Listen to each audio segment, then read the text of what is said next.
Assalamualaikum warahmatullahi wabarakatuh. Alhamdulillah rabbil alamin wassalatu wassalamu ala khatamin nabiyyin nabiyyina Muhammadin wa ala alihi washabbihi ajmain amma ba'd. Para jamaah yang dirahmati Allah, alhamdulillah pagi ini kita bisa bertemu lagi dan mudah-mudahan pertemuan ini benar-benar menjadi pertemuan yang bermanfaat untuk kita semua dan mudah-mudahan kita selalu mendapatkan ridho dari Allah Subhanahu wa taala. Para jamaah yang dirahmati Allah, kemarin saya bicara tentang hal yang agak serius. Sekarang kita bicara tentang hal yang santai saja lah gitu. Ada pertanyaan yang sering kali dimukakan orang.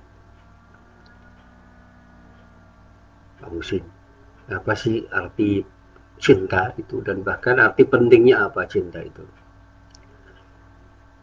Ya, saya jawab, ya cinta itu sebuah kata yang banyak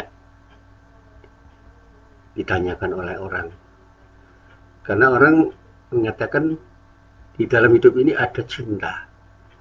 Cinta kita kepada siapapun dan kepada apapun dan mungkin cinta orang lain atau cinta pihak lain terhadap kita. Ada ilustrasi yang saya kembangkan. Dulu saya itu punya seekor kucing dulu waktu saya masih kecil. Kucing itu saya pelihara dengan sebaik-baiknya. Saya mencoba untuk mencurahkan perhatian saya pada kucing itu. Tapi sudah cukup lama. Ternyata apa yang saya berikan pada kucing itu dengan penuh perhatian itu dibalas oleh kucing itu dengan selalu mendekati saya. Dan begitu saya mau berangkat sekolah, kucing itu selalu mendekati saya. Ketika saya pulang sekolah, kucing itu mendekati saya. Ketika saya beri makan, kucing itu sambil mengeyong mendekati saya. Seolah-olah dia itu ingin mengucapkan sesuatu dan bahkan saya bayangkan dia itu sedang mengucapkan terima kasih pada diri saya. Dan pada suatu saat, kucing itu hilang. Entah dicuri atau karena pergi, saya tidak tahu. Ternyata saya sedih. Saya mulai berpikir, apa ini cinta? Ketika cinta itu ada, saya ingin selalu dekat, dan orang itu selalu ingin dekat. Saya ingin selalu memberi, dan dia pun selalu ingin memberi. Begitu saya kehilangan sesuatu, maka sesuatu yang saya cintai itu menjadi sesuatu yang membuat saya tidak nyaman, tidak tenang, resah, gelisah. Saya merasa kehilangan sesuatu. Itulah yang kemudian saya kembangkan. Bahwa ternyata cinta itu terkait dengan sesuatu yang melekat di dalam hati, sebuah perasaan hati dalam mencintai atau menyenangi atau menyukai sesuatu. Dan itulah salah satu kenikmatan Allah yang telah diberikan oleh Allah kepada diri kita. Saya katakan cinta itu dalam realitas kehidupan kita bisa melahirkan energi yang luar biasa bagi orang yang sedang memilikinya atau sedang dilanda cinta. Cinta bisa menggiring diri kita untuk memiliki tekad yang kuat, punya keberanian yang luar biasa, dan punya daya tahan yang sangat mengagumkan. Karena kita itu mencintai sesuatu, maka kita menginginkan untuk meraih sesuatu dengan segala upaya kita. Sehingga kekuatan itu seperti muncul di dalam diri kita untuk melakukan sesuatu yang pada saat kita tidak memiliki cinta itu, kekuatan itu tidak muncul.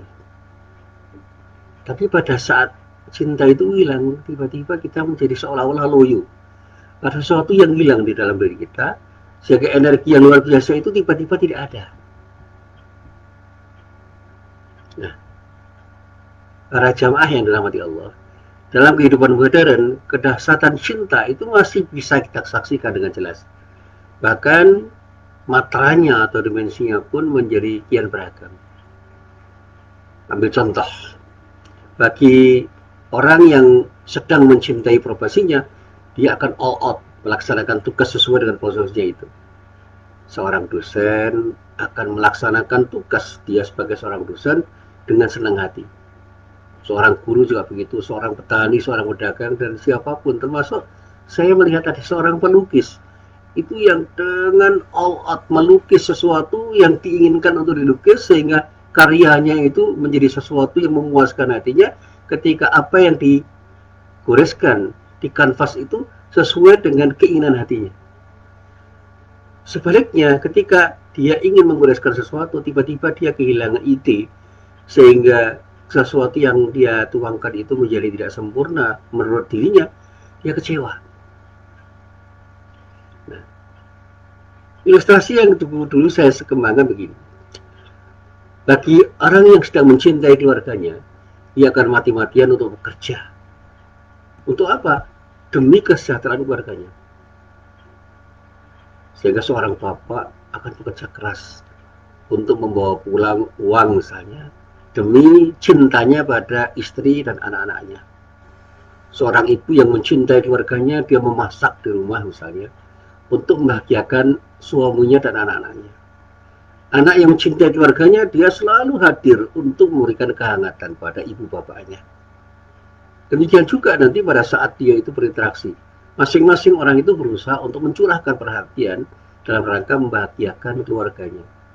Itulah cinta dalam keluarga yang terjalin dengan baik dan indah sekali dinikmati oleh orang yang ada di dalam keluarga itu. Demikian pula orang yang sedang mencintai kekuasaan dan jabatan, akan mencintai harta benda, dia pun akan melakukan segalanya untuk mempertahankan dan meraih kekuasaan dan harta bendanya itu, karena itulah kemudian dia seolah-olah seperti kesetanan. Untuk hanya ingin mendapatkan kekuasaan dan jabatan itu, dia akan berusaha seoptimal mungkin untuk melakukan apa saja yang mungkin dia lakukan. Termasuk orang yang sedang ingin mendapatkan harta benda. Ambil contoh duit. Untuk mendapatkan duit, apa saja dilakukan dalam rangka mendapatkan duit itu. Karena itu, saya katakan begini.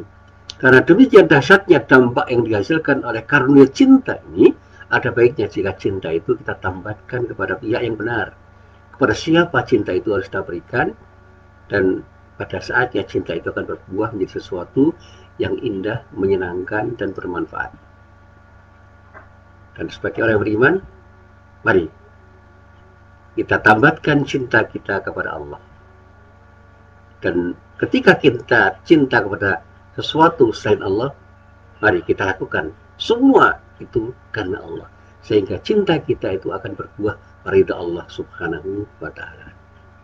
Nah, para jamaah yang dirahmati Allah, ada sebuah hadis ya, yang menyatakan bahwa Rasulullah itu menggambarkan betapa cinta itu begitu indah. Ada sebuah peristiwa dikatakan, anda rajulan zara akhan lahu fi qaryatin ukhra fa arsadallahu lahu ala madrajatihi malakan. Falamma ata'alaihi qala aina turidu? Qala uridu akhan li fi hadhil qaryah. Qala hal laka alaihi min ni'matin tarubbuha? Qala la ghaira anni ahbabtuhu fillahi azza wa jalla. Qala fa inni rasulullahi ilaika bi anna allaha qad ahabbaka kama ahbabtahu fi. Dikatakan di sini, sesungguhnya ada seorang laki-laki yang berniat untuk mengunjungi temannya di sebuah kampung. Nah, diceritakan di dalam perjalanan dia itu bertemu dengan malaikat yang sengaja diturunkan oleh Allah untuk menanyakan tujuannya. Laki-laki itu lalu menjawab bahwa ia ingin mengunjungi seorang temannya di sebuah kampung itu, kampung yang dituju. Lalu malaikat bertanya tentang alasan kunjungannya itu. Apakah dikarenakan temannya itu punya satu jasa yang berharga yang harus dibalas atau tidak? Ini pertanyaan malaikat.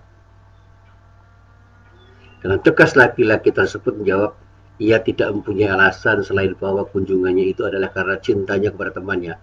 Cinta yang dilandasi semata-mata karena Allah subhanahu wa ta'ala. Nah, diceritakan, lalu malaikat itu akhirnya memberitahu kepada laki-laki tersebut bahwa ia adalah utusan Allah untuk menyampaikan kabar gembira bahwa laki-laki tersebut dijamin akan dicintai Allah subhanahu wa ta'ala selama-lamanya dengan sebab cintanya kepada temannya itu. Ini sebuah hadis yang saya ambil dari Sahih Muslim, riwayat Muslim dari Abu Hurairah radhiyallahu anhu. Ada kitab Sahih Muslim juz 8 halaman 12, hadisnya hadis nomor 6714. Ini sebuah kisah yang bisa kita pahami bahwa ketika cinta itu berlaku dan kemudian kita tuangkan semuanya dalam rangka untuk mencari ridha Allah dengan cinta kita kepada teman kita, dan kita mencoba untuk mengunjungi teman kita itu karena cinta kita kepada Allah, insya Allah Allah ridha. Nah, ini yang dulu pernah juga saya kemukakan sewaktu saya naik haji. Saya ingat pada sebuah dialog yang terjadi antara seseorang dengan Gusmus, ya, tentang apa? Tentang haji, di mana orang itu sering berebut untuk mencium Hajar Aswad. Nah, ternyata Gusmus itu punya cerita begini. Ketika orang itu ingin mencium Hajar Aswad, dia melihat banyak orang itu berdesak-desakan, bahkan menyikut orang lain hanya untuk sekadar mencium Hajar Aswad. Lalu dia bertanya pada salah temannya, sebenarnya Anda itu ingin apa? Ingin menjemput Allah dengan cinta Anda kepada Allah, atau ingin memuaskan hawa nafsu Anda? Dia katakan, saya ingin menjemput Allah dengan mencium Hajar Aswad itu. Nah, pertanyaannya kemudian, nah kenapa Anda itu menjemput Allah dengan cara menzalimi orang? Dengan cara menyikut orang sehingga orang tersakiti sebagai akibat dari tindakan itu. Kalau kamu betul-betul ingin menjemput cinta Allah, jemputlah cinta Allah itu dengan cinta kepada sesamanya, kepada sesama manusia, sehingga hadirlah untuk mencium Hajar Aswad dengan cinta.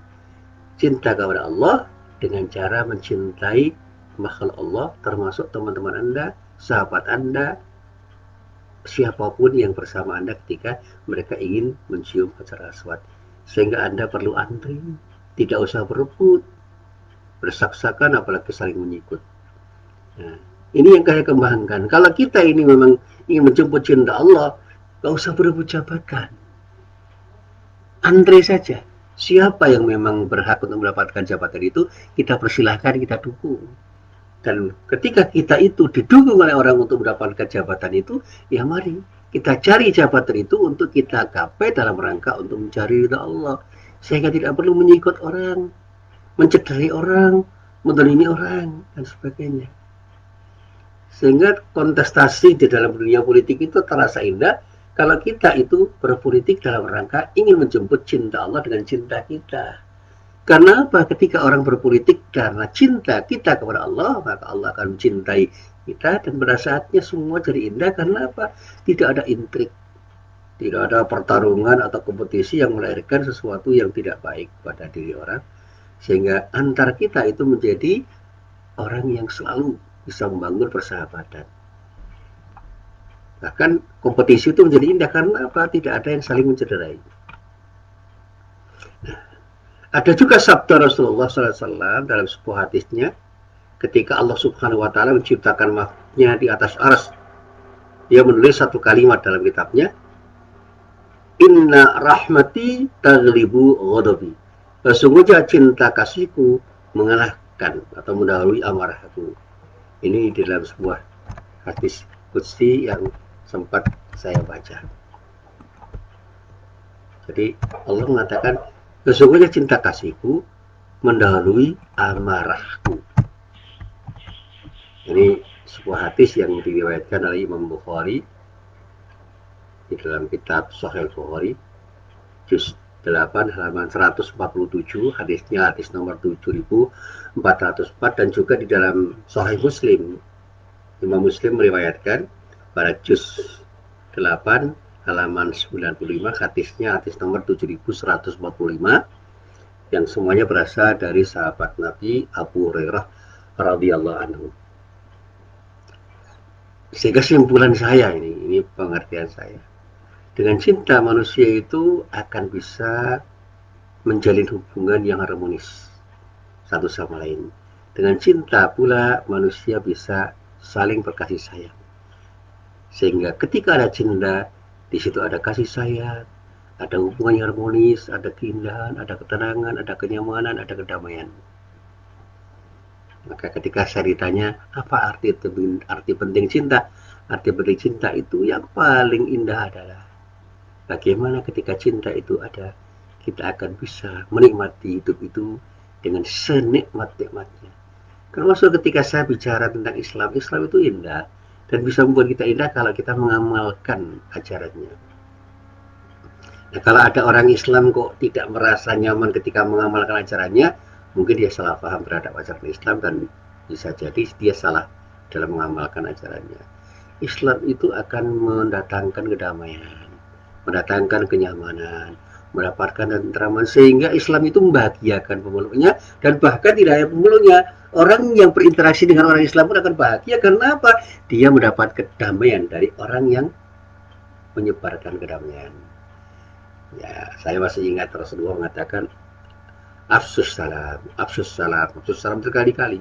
Tebarkan salam itu menurut apa yang saya pahami bukan hanya menebarkan ucapan, tetapi tindakan-tindakan yang menciptakan atau menimbulkan kedamaian. Sehingga seorang Islam yang tidak bisa menjadi damai karena Islamnya dan tidak bisa menumbuhkan kedamaian ketika berinteraksi dengan siapapun, mungkin saja dia itu salah paham terhadap Islam dan mungkin saja dia salah di dalam mengamalkan Islam yang dia pahami. Nah, para jamaah yang dirahmati Allah, saya katakan berkali-kali bahwa di dunia ini ada dua macam bentuk cinta. Yang pertama, cinta karena Allah, dan kedua, cinta karena selain Allah. Ini yang paling gampang. Seseorang yang mencintai sesuatu karena Allah, dia tidak akan merasa kecewa atau sedih jika sesuatu yang ia cintai, yang ia mau, yang ia senang itu hilang atau pergi meninggalkannya. Jika seorang mencintai sesuatu karena Allah, Allah akan melimpahkan cintanya yang tidak terkira dan akan mengampuni segala dosa-dosanya. Dalam pengertian yang sederhana begini, kalau kita mencintai sesuatu karena Allah, maka Allah akan berikan yang terbaik untuk dirinya. Sehingga Allah akan mengarahkan dirinya untuk bisa mendapatkan kebahagiaan dengan cintanya. Sehingga ketika sesuatu itu hilang, dia tidak berkecewa karena sesuatu itu memang oleh Allah diminta untuk tidak membuat orang itu mendapatkan madarat dari sesuatu yang ada di seputar dirinya. Orang yang mencintai harta karena Allah, dia tidak pernah kecewa ketika hartanya itu diminta oleh Allah dengan cara apapun, termasuk ketika hartanya itu hilang dari dirinya. Seseorang yang mencintai apapun ya, termasuk mencintai istrinya, mencintai suaminya, mencintai orang tuanya, mencintai anaknya, dia tidak pernah kecewa ketika yang dicintainya itu diminta kembali kepada Allah. Nah, itu yang berat. Karena biasanya cinta kita kepada sesuatu atau pada seorang itu karena hawa nafsu. Sehingga bukan karena Allah, ya, akhirnya ketika sesuatu yang kita cintai itu hilang dari diri kita, maka kita kecewa, kita resah, kita sedih, kita gelisah, bahkan kita bisa menjadi panik karena apa? Ada sesuatu yang membawa diri kita itu tidak nyaman karena ada sesuatu yang hilang dan kita merasa tidak ada sesuatu lagi yang ada pada diri kita. Padahal kalau kita mencintai karena Allah, kita akan mengatakan masih ada Allah di samping kita yang akan memberikan ganti dari apa yang kita cintai itu dengan sesuatu yang lebih baik daripada apa yang hilang dari diri kita. Ini yang selalu saya sampaikan. Nah, inilah hasil dari perenungan saya ketika saya membaca Al-Quran pada surah Ali Imran ayat 31. Di dalam ayat itu dikatakan a'udzubillahi minasyaitonirrajim. Qul in kuntum tuhibbunallah fattabi'uni yuhibbukumullah wa yaghfir lakum dzunubakum wallahu ghafurur rahim. Katakanlah, jika kamu mencintai Allah, ikutilah aku. Niscaya Allah mencintaimu dan mengampuni dosa-dosamu. Allah Maha Pengampun dan Penyayang. Khitab ayat ini atau arah bicara ini itu kepada Nabi Muhammad SAW. Katakan ya Muhammad kepada semua orang, jika kamu semuanya itu betul-betul mencintai Allah, ayo ikuti aku. niscaya Allah mencintaimu dan mengampuni dosa-dosamu. Allah Maha Pengampun dan Maha Penyayang. Artinya apa? Seseorang yang mencintai Allah itu benar-benar harus mengikuti bagaimana Rasulullah membangun cintanya kepada Allah. Dan ketika orang itu beritiba atau mengikuti Nabi Muhammad SAW, ketika Nabi Muhammad SAW itu mencintai Allah, dengan cinta dia kepada Allah, dia berbuat sesuatu karena Allah, maka insya Allah kita akan mendapatkan cinta Allah dan dosa-dosa yang melekat pada diri kita akan diampuni oleh Allah. Semua akan diampuni oleh Allah dan kita akan dapatkan kasih sayang yang terbaik dari Allah sebagaimana Allah memberikan maghfirah ampunan kepada Nabi Muhammad sallallahu alaihi wasallam dan memberikan kasih sayang yang terbaik kepada Nabi Muhammad sallallahu alaihi wasallam. Nah, para jamaah yang dirahmati Allah. Seseorang yang mencintai karena Allah, dia akan mengarahkan cintanya itu sebagai media untuk mendekatkan dirinya kepada Allah. Dia akan patuh dan tunduk dengan segala apa yang diperintahkan oleh Allah. Dia lakukan apapun yang diperintahkan Allah, dan sebaliknya apapun yang dilarang oleh Allah dia tinggalkan. Karena apa? Dia cinta kepada Allah. Ini ilustrasinya begini. Di ketika Allah itu memerintahkan pada kita, lakukan karena kita cinta pada yang memerintahkan. Seberat apapun apa yang kita lakukan itu, jangan pernah kita melihat apa yang berat kita lakukan. Karena apa? Karena kita ingin mendapatkan cinta Allah dengan melakukan sesuatu yang diperintahkan Allah. Sebagaimana ketika kita dilarang, jangan dekati sesuatu yang dilarang Allah itu, tinggalkan sesuatu yang dilarang Allah karena cinta kita kepada Allah. Nah, kenapa iblis itu dilaknat oleh Allah? Karena dia tidak benar-benar mencintai Allah. Begitu dia diperintah oleh Allah untuk sujud pada diri Adam, dia melihatnya bukan melihat Allah, tapi melihat Adam. Dia sombong. Adam itu kan makhluk Allah yang tercipta setelah saya. Dia tercipta dari tanah, sementara saya tercipta dari api. Lebih baik saya dong. Kenapa saya harus melakukan sesuatu yang rendah dengan bersujud pada Adam? Akal iblis mengatakan itu irasional, tidak rasional. Maka dia membangkang perintah Allah itu. Dia menggunakan otak kiri untuk mengukur sesuatu dengan akalnya. Dia tidak menggunakan intuisinya untuk cinta kepada Allah. Seharusnya dia ketika menggunakan otak kanannya, dia taati apa yang diperintahkan Allah sebagaimana para malaikat taat kepada Allah. Mestinya dia bersama malaikat menyatakan sami'na wa ata'na. Lakukan semuanya demi cintanya kepada Allah. Tapi karena dia tidak melakukannya, maka Allah tidak ridho. Dan pada akhirnya iblis dilaknat Allah karena dia tidak bisa membuktikan cintanya kepada Allah karena tidak mematuhi perintah Allah untuk bersujud kepada Adam. Jadi seseorang yang betul-betul cinta kepada Allah, dia akan selalu patuh kepada Allah. Apa yang diperintahkan Allah, lakukan. Apa yang dilarang, tinggalkan. Setiap hari dia akan selalu memperbaiki kualitas dirinya dan bertanya apakah yang dia lakukan, apa yang telah dia lakukan itu, apakah sudah tepat untuk membangun cintanya kepada Allah sehingga dia punya harapan untuk mendapatkan ridho dari Allah Subhanahu wa taala dengan cintanya kepada Allah. Ketika dipanggil Allah dengan suara adzan, datang ke masjid karena cintanya kepada Allah, bukan karena suara adzannya itu. Sehingga suara adzan seindah apapun bisa jadi tidak akan memanggil orang. Karena apa? Dia hanya melihat suara adzan itu. Dia hanya memandang, dia akan mendengar suara adzan dan siapa yang menjadi muadzin. Padahal muadzin itu wakili Allah untuk memanggil dirinya. Sementara orang yang mencintai Allah, dia akan datang. Dia akan mengatakan, sami'na wa ata'na. Kami semua adalah hamba Allah dan mendengar semua seruan Allah itu. Dan kami taat pada apa yang telah dinyatakan Allah dengan panggilan itu. Datang ke masjid.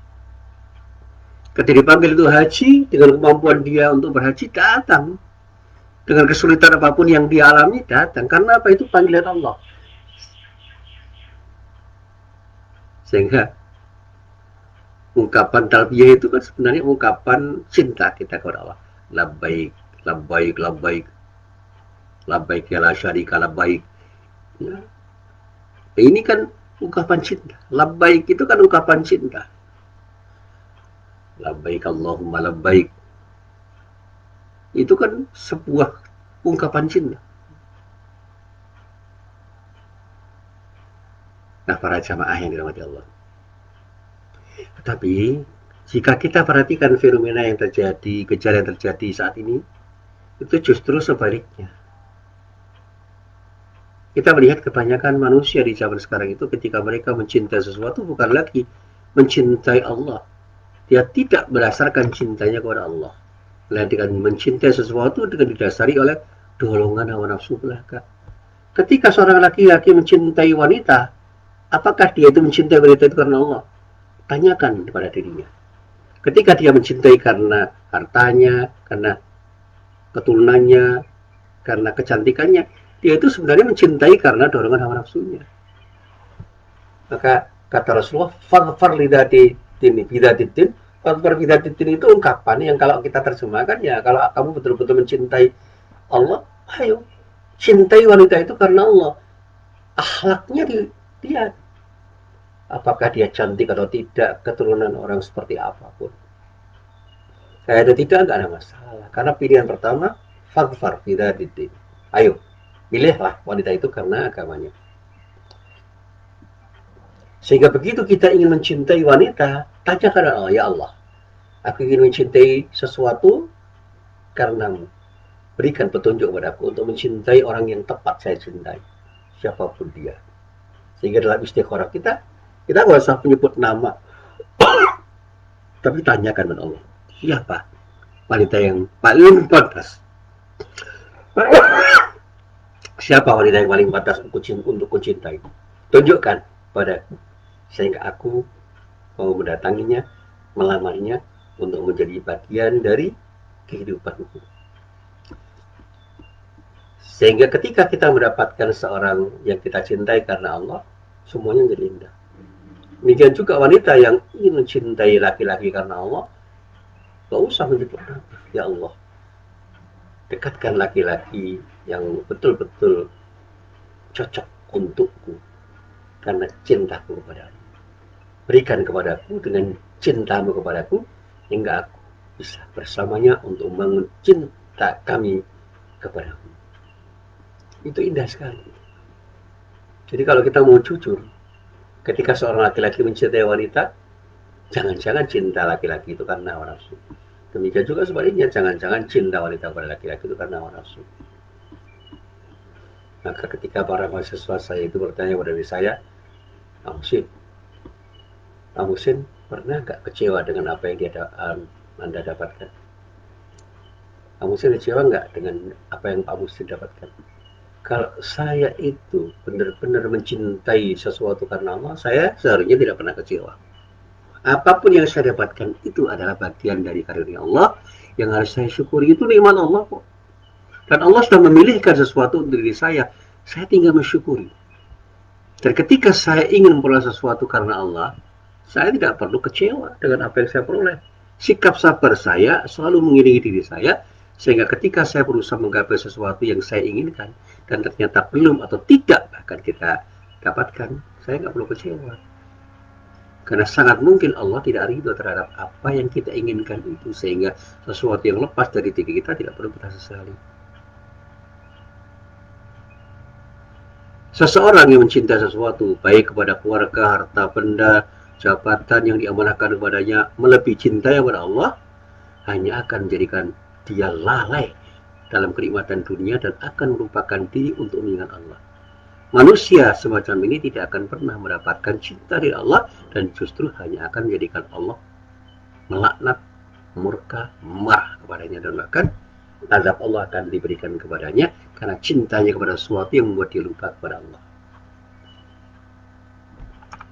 Nah, sekali lagi saya ingin mengutip sebuah ayat yang dulu pernah saya baca, yaitu ayat Al-Quran yang terdapat dalam surat At-Taubah, tepatnya pada ayat 24. Di dalam ayat itu Allah berfirman, "Qul in kana aba'ukum wa abna'ukum wa ikhwanukum wa azwajukum wa ashiratukum wa amwaluq taraftumuha wa tijaratun tahshawna kasadaha wa masakinu tar'adawnaha ahabba ilaikum minallahi wa rasulihi wa jihadin fi sabilihi fatarabbasu hatta ya'tiyallahu bi amri. Wallahu la yahdil qaumal fasiqin. Katakanlah, jika bapak-bapakmu, anak-anakmu, saudara-saudaramu, istri-istrimu, keluargamu, harta kekayaan yang kamu usahakan, perdagangan yang kamu khawatirkan kerugiannya, dan rumah-rumah tempat tinggal yang kamu sukai, lebih kamu cintai dibandingkan Allah dan Rasulnya, serta berjihad di jalannya, maka tunggulah sampai Allah memberikan keputusannya, dan Allah tidak memberi petunjuk pada orang-orang fasik. Orang fasik itu seperti itu. Mencintai semua selain Allah karena sesuatu yang dia cintai itu, bukan mencintai karena Allah. Sehingga cintanya kepada sesuatu yang dia cintai itu melebihi cintanya kepada Allah, melebihi cintanya kepada Rasulullah, dan tidak mencintai untuk melakukan jihad kepada Allah. Tidak cinta pada jihad fisabilillah. Orang yang tidak mau berjuang di jalan Allah karena cintanya kepada Allah dan Rasulnya, maka orang itu sesungguhnya sudah terjebak pada cintanya pada sesuatu karena dorongan hawa nafsu. Jadi orang yang mencintai harta benda, jabatan, kekayaan apapun, dan apapun yang dia cintai termasuk laki-laki dan wanita, istri, suami, anak-anak, dan kemudian dia lupa kepada Allah karena cintanya pada sesuatu itu, sesungguhnya dia itu tidak mencintai karena Allah. Kenapa? Dia lebih mencintai sesuatu yang karena cintanya pada sesuatu itu dia lupa kepada Allah. Padahal orang yang mencintai karena Allah, ketika dia mencintai sesuatu, dia ingat siapa yang menciptakan sesuatu itu. Dan kemudian karena cintanya kepada Allah, dia akan memberikan sesuatu kepada apapun yang dia cintai karena Allah. Sehingga semuanya jadi salih, semua jadi baik dan proporsional. Nah, orang-orang fasik gak mau begitu. Nah, jangan-jangan kita ini masih menjadi bagian dari orang fasik yang mencintai sesuatu karena dorongan hawa nafsu kita. Naudzubillah min dzalik. Nah, para jamaah yang dirahmati Allah, di dalam kehidupan manusia, cinta itu punya kedudukan yang penting karena di dalam berinteraksi dan bergaul dengan manusia lainnya sehari-hari memang harus dilandasi dengan cinta. Karena dengan begitu hidup ini akan menjadi harmonis, tidak ada perasaan saling curiga antar sesama manusia, sehingga kedamaian dan kesejahteraan umat manusia di dunia ini akan terwujud. Rasulullah bersabda dalam sebuah hadis yang saya kutip, "Man la yarhamin nasa la yarhamhullah." Siapa yang tidak bisa mencintai orang lain, manusia itu orang lain, maka dia tidak akan Allah cintai. Jadi cinta Allah tidak akan diberikan kepada siapa yang tidak bisa mencintai orang lain. Nah, ilustrasi yang tadi saya sampaikan, kalau kita ingin mencintai Allah dengan cinta kita ingin mencium hajar aswad, jangan mengikut orang lain. Karena pada saat kita mengikut orang lain, kita sedang tidak mencintai orang lain itu. Dan Allah tidak akan memberikan cintanya kepada kita. Ketika kita sedang berebut jabatan, berebut harta, jangan mengikut orang lain, jangan mentolim orang lain. Karena dengan cara itu, Allah tidak akan mencintai diri kita, sehingga apa yang kita dapatkan itu tidak akan menjadi sesuatu yang penuh berkah. Ketika kita berebut sesuatu, silakan berkompetisi dengan baik dan benar. Sehingga kompetisi itu melahirkan cinta kita kepada Allah, dan hasilnya cinta kita kepada Allah dalam berkompetisi itu akan melahirkan cinta Allah pada diri kita. Sehingga semua menjadi indah. Maka ketika saya ditanya, Pak Muslim kecewa dengan apa yang Pak Muslim dapatkan? Enggak. Saya itu bahagia dengan apa yang saya dapatkan. Bahkan ketika saya makan, saya minum, saya itu sambil tersenyum membayangkan, ternyata saya itu saat ini hanya memerlukan satu piring nasi dan satu gelas minuman. Kenapa saya harus berebut untuk mendapatkan makanan yang sebanyak-banyaknya dan minuman yang sebanyak-banyaknya? Pada saya makan itu saya nggak perlu uang, karena sudah cukup. Satu piring nasi beserta lauknya dan satu gelas air putih misalnya. Atau ketika saya itu ingin membeli kerupuk, saya hanya perlu uang Rp1.000. Kenapa saya harus berebut uang miliaran? Kalau kepentingan saya itu, keperluan saya itu hanya butuh kerupuk. Hanya kerupuk yang saya butuhkan waktu itu adalah uang Rp1.000. Hari ke hari, saya itu tidur hanya dengan alas tikar.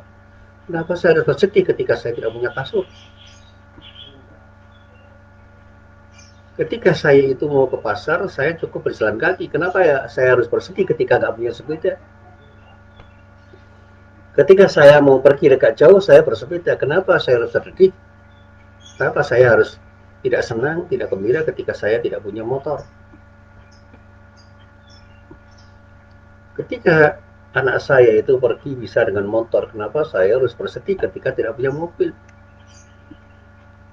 Seterusnya ketika saya itu punya mobil dan itu amanah dari Allah, dengan mobil yang menurut orang lain itu jelek dan ternyata sudah bisa saya gunakan bersama istri saya untuk kemana-mana, kenapa saya harus mencari mobil yang lebih bagus, lebih mahal daripada mobil yang saya miliki?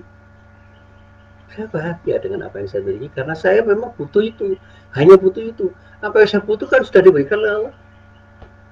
Bahkan saya sering berguru begini, ketika saya itu hanya butuh seorang istri, kenapa saya harus berpikir untuk punya istri 2, 3, dan 4, dan ketika saya punya istri 2, 3, dan 4 itu berarti saya mencari sesuatu di luar kebutuhan saya.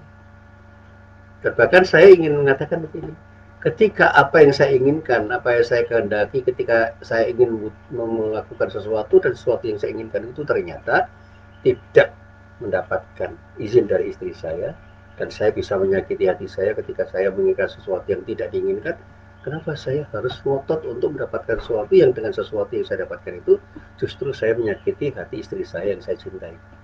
Ini sering saya utarakan untuk berguru aja, tapi itu sebenarnya sesuatu yang bisa kita renungkan. Kenapa kita harus melakukan sesuatu dengan menyakiti hati orang, dengan dolimi orang, meresahkan orang lain, mendolimi, meresahkan, mengusik. Seperti ilustrasi tadi, kenapa ketika kita itu pingin mencium hajar aswad harus dengan cara menyikut orang lain? Yang dengan menyikut orang lain berarti kita tidak sedang mencintai orang lain. Padahal Allah mengatakan bahwa siapapun yang tidak mencintai orang yang menjadi makhluk saya, berarti dia tidak ingin saya cintai. Itu dalam hadis Rasulullah kan bisa kita pahami begitu. Man la yarhamin nasa la yarhamullah. Siapapun orangnya yang tidak bisa mencintai orang lain, maka dia tidak akan memulai cinta Allah. Allah tidak akan pernah mencintainya. Nah, inilah yang berkali-kali saya kemukakan. Itu kita bisa melacak nanti di dalam kitab-kitab hadis. Kalau kita lacak dalam kitab Sahih Bukhari, ada pada juz 9 halaman 141, hadisnya nomor 7375, dan pada Sahih Muslim pada juz 7 halaman 77 hadisnya nomor 6172. Semuanya berasal dari sahabat Jarir bin Abdullah radhiyallahu anhu. Nah, para jamaah yang dirahmati Allah, namun dalam mencintai seorang atau sesuatu jangan kita berlebihan untuk mencintainya. Dan sekali lagi, cintailah semuanya karena Allah, semata-mata karena Allah. Ketika kita sudah berlebihan di dalam mencintai sesuatu, jangan cinta kita itu kita berikan pada sesuatu karena dorongan hawa nafsu kita, sehingga Allah tidak ridho. Nah, sekarang yang menjadi pertanyaan adalah, sudahkah kita benar-benar mencintai apapun dan siapapun karena Allah? Karena cinta yang didasari karena Allah adalah cinta yang abadi, cinta yang memiliki kualitas tertinggi, yang tidak akan pernah putus. Dia akan tetap ada hingga dunia berakhir, sampai kita semua nanti dikumpulkan dan dipertemukan kembali oleh Allah, di mana tidak ada lagi tempat untuk berlindung dan bernaung selain Allah. Marilah kita cintai semua karena Allah, dan karena kita mencintai sesuatu karena Allah, insya Allah Allah akan ridho, karena kita selalu akan memberikan sesuatu yang terbaik kepada sesuatu yang kita cintai dengan cara yang terbaik menurut Allah. Marilah kita ingat Allah dalam mencintai sesuatu, sehingga apapun yang kita cintai akan menghadirkan sesuatu yang terbaik dari Allah Subhanahu wa ta'ala. Billahi taufiq wal hidayah. Wassalamualaikum warahmatullahi wabarakatuh.